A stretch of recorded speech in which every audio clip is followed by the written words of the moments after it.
Magandang araw mga kaguro. Bago tayo magsimula, huwag kalimutan mag-like, mag-subscribe, at i-click ang notification bell para lagi kayong updated sa mga mahahalagang balita para sa mga guro. Great news para sa ating mga DepEd teacher, ang matagal na nating hinihintay na update tungkol sa Performance-Based Bonus o PBB para sa 2023 ay mas malinaw na ngayon. Si Sir Benjo Basas, National Chairperson ng Teachers Dignity Coalition o TDC, ay nag-post sa kanyang social media ng screenshot ng pag-uusap niya sa isang opisyal mula DBM.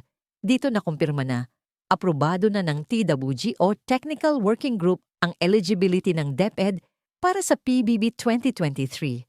Ang caption pa nga ni Basas, approve na ng TWG ang eligibility ng DepEd sa PBB 2023. Sinundan pa niya ito ng hashtags na The long wait is not yet over, pero pero hindi na magtatagal. Ano ang ibig sabihin nito? Ayon sa opisyal ng DBM, may ilang susunod na hakbang. Maglalabas ng Final Eligibility Assessment Report. Ang report na ito ang magiging basehan ng DepEd sa pag-prepare ng Form 1 na naglalaman ng listahan ng lahat ng eligible personnel.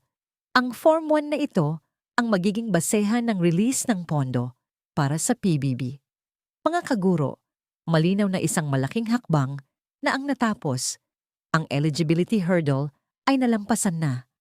Kaya't hindi na magtatagal at makukuha na natin ang ating PBB 2023. Mga kaguro, anong unang gagawin nyo kapag nakuha nyo na ang inyong bonus? I-share nyo sa comments para mabasa ng lahat. At syempre, i-like at i-share ang video na ito para makarating din sa iba nating kasamahan ang magandang balita.